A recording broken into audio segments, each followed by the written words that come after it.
second practice at the Red Bull Ring, and for the second session in a row, Carlos Sainz found himself facing the wrong way. Yeah, I had a spin, I don't know.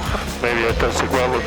Strange one. Lewis Hamilton got himself into a similar predicament, but the seven-time champ used all his undoubted skill to keep the Mercedes on course through the bend.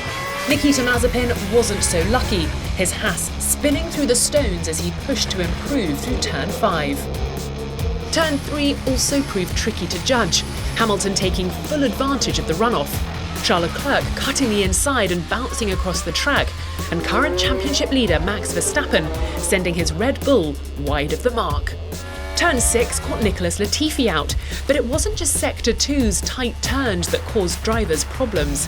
Valtteri Bottas managed to spin his Mercedes in the pit lane.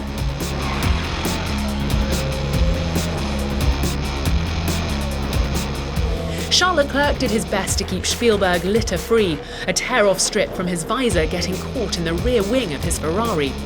There was double déjà vu for Verstappen as he and Latifi repeated their close-quarter racing from FP1.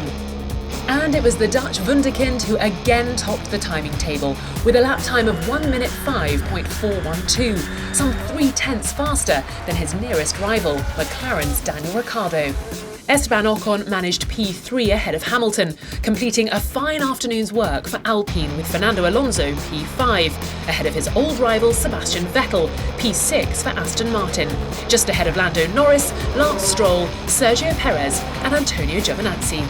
P11 for Sainz, a disappointing 12th for Bottas, then Leclerc, Raikkonen, Yuki Tsunoda with George Russell P16 ahead of the two Hasses, Latifi 19th and Pierre Gasly failing to run after Honda spotted an issue with data from his power unit following his impressive second place in FP1 for AlphaTauri.